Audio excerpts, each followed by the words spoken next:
In its more than 2 years of operation, the most this Lotto outlet in Quezon City has collected in a day was 90,000 pesos. In such rare occasions, outlet teller Juliana Mamanaw gets to keep a percentage as commission pay in addition to her 300 pesos per day salary. But with the suspension of operations of all the Philippine Charity Sweepstakes Office gaming outlets, Juliana has lost her job in a snap. Siyempre, wala akong kuha ng pagkain ko. Tambay lang ako, wala kaming koleksyon, wala kaming sahod, walang koleksyon. Sana, balik na lang para malaking tulong naman sa charity yan eh. The Philippine National Police has assisted in closing down more than 30,000 gaming outlets of the PCSO in its one-day operation following President Rodrigo Duterte's order on Friday night, allegedly over massive corruption in the institution. The shutdown order includes outlets of Small Town Lottery or STL, Lotto, Peryahan ng Bayan, and Keno. The PNP was quick to act with a deadline of only 24 hours with just a verbal directive. There are several ways of giving directives, and verbal directive is one. Binding po yan. Verbal directive, written directive. In fact, hindi lang po yung verbal. Even the written directive, we have a Viber group, no less than the SILG also ordered us to implement the directive of the President. So that is all enough for us. No? Marami pong paraan ngayon. May text, may email, may written, may verbal. Lahat po yan, no, are all considered directives. And these are all part of our references also. According to UP Law Professor Rowena Daroy Morales, there's nothing illegal with the police following orders from their chief executive. But a written document should make things formal. An order, this is an order from the President, all right? We're not saying it's not valid. But whether or not it will be subsequently followed by a written order, I think will make a big difference. Kung ang prangkisa ng mga STLs ay nakuha from the PCSO, and the PCSO is an office that is attached to the President, in other words, at the end of the line, the STL offices are under the office of the President. The problem, says Morales, is that corruption allegations alone against PCSO officials is not enough basis to close down its gaming outlets. The order, she said, also trampled upon a person's right to due process.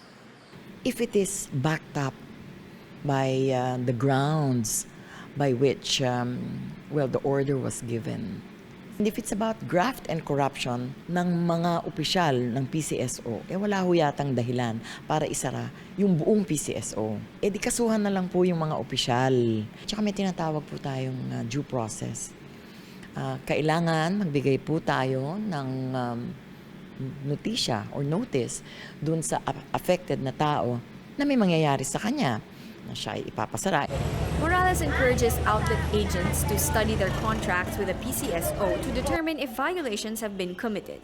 For News 5, Patricia Mangune, we are One News.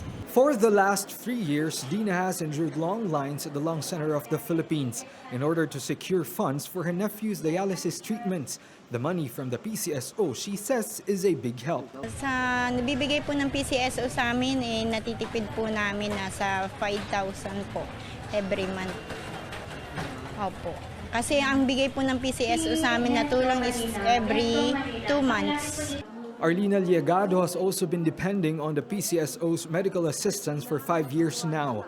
Her husband is a prostate cancer patient. Minsan hinahati-hati nila sa dami ng pasyente. Minsan 50 mil, 20 mil lang bibigay lang sa, pero okay na rin yun. At least nakakahingi kami dahil hindi namin kaya bumili ng gamot.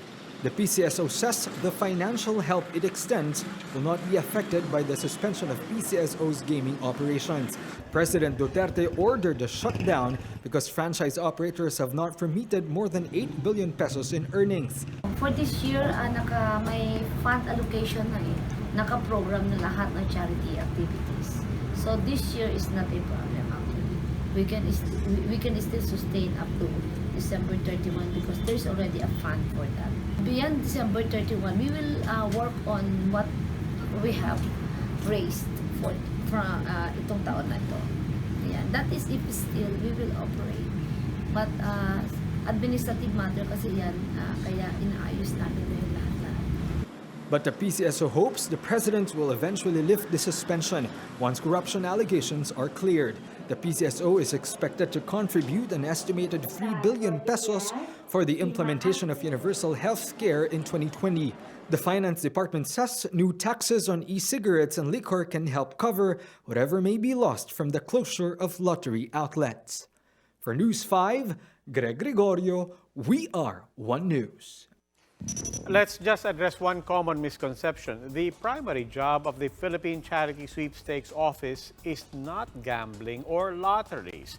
According to the PCSO charter, its main mandate is to raise and provide funds for health programs, medical assistance and services, and yes, charities of national character. The sweepstakes and lotto operations, of course, are the PCSO's primary means of collecting funds.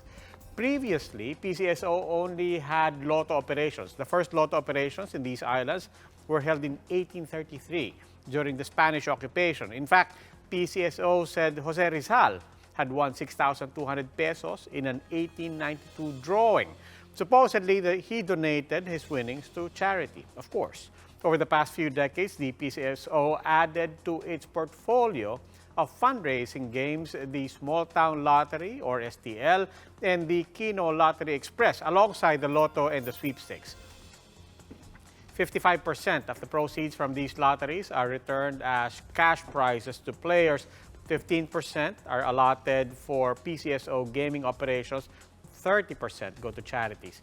So what programs get assistance from PCSO operations? First, the implementation of the Universal Healthcare Law. The PCSO should provide 16 billion pesos for this over the next 5 years. Health Secretary Francisco Duque remains hopeful that government will not suspend PCSO operations for too long. The PCSO also says its budget is good until the end of 2019. But the bigger problem lies in what's called direct subsidies. This refers to the people, individuals, that apply and receive direct financial assistance from the PCSO for medical matters. In 2016, nearly 320,000 beneficiaries were given help by the PCSO to the tune of around 8 billion pesos. Now, in 2017, the number of beneficiaries rose to 450,000. Again, that's according to Secretary Duque. To be sure, the Health Secretary says the DOH and other agencies still have substantial budgets, but if the PCSO operations are suspended for too long, there will inevitably be an impact on services. Just how much remains to be seen.